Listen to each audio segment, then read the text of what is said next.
Hi, thanks for joining us again. This is part number two of really kind of a 23 parts message re-release on some prophetic words I feel like the Lord has given us. There's 23 ones. One actually he want to emphasize that again, and so it was re-released.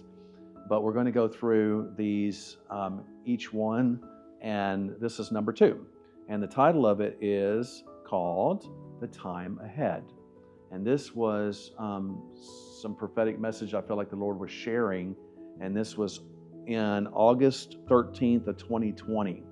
And this was really, even though there was the first one that we've already done on the series, was really the first one. This one to me really was so different from any other message I ever got from the Lord. It was a prompting in my spirit. It's like I knew something was coming and I had to hurry up and get ready and start writing. And this is what was given during that time. This was before, again, this is August 13, 2020, before the 2020 election. And to be honest with you, at that time, I was still thinking all of this was for right then and there. But as over the course of time, the Lord has shared, and I wrote down over here, this is really for this year. And so here we go. The time ahead. Be of good cheer. I have overcome the world for you. Do not be startled at what the enemy is trying to do. He is lost. I love you, my church. I want the best for you always. It's never my will to hurt you, but to mature you in my likeness. Sometimes my discipline can seem strong, but it is always given out of my love for you. Please accept it and learn my ways. My ways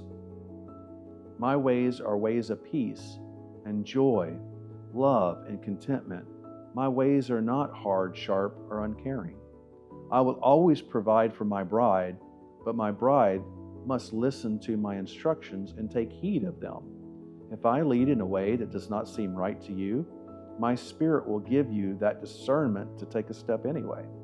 I will never lead you to go against my Father's will or wishes. I am bringing great discernment into the world. People that have never seen the true condition of their society are being shown. Those who did not want to know will know. There is a time of judgment that is coming that will make way for a great time of peace and prosperity that this world has never known previously. This time of great blessing is intended to make room for my harvest. So do not despair when the world is also shaken by the exposure of corruption. Many men have given themselves over to wickedness and destruction. But my bride shall understand that I am the Lord, and there is no other. I rule from heaven. I give authority. I give direction. I give blessing. I call things that are not as though they are. I will instruct you, my church, individually in what you are to do as these things are brought to light. To one I may ask to do this, to another I may ask to do that, but together it will create a strong body with all functioning together. To my individual people, what does the Spirit say? What are you hearing in your inner man? What is being spoken in your heart as we approach the election of the U.S. President?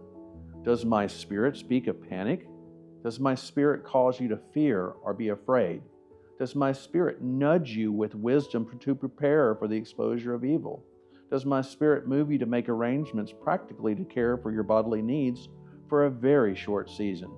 Does my Spirit move on you to make arrangements for the needs of others too?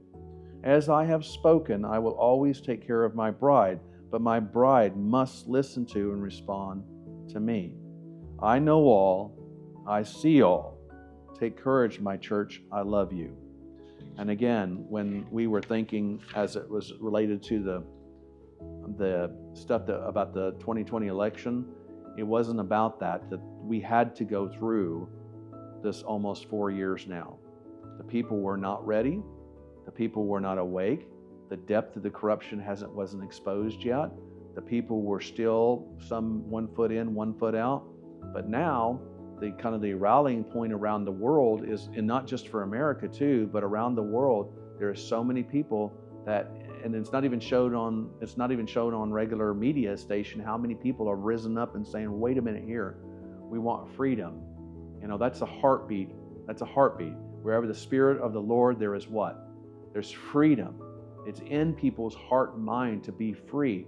Not free to do whatever we want morality-wise, you know, we just do whatever we feel like. We're not even talking about that. But in the Lord, there is true freedom. There is something that you just can't get anywhere else. And so I wrote down that I really feel like that one was shared again because it is for this year. And how different, how like that was written before, like almost 4 years ago, how different and how much it relates to now than it did back then, even though it seemed like it was back then. Amen? And so that's where we are on that one.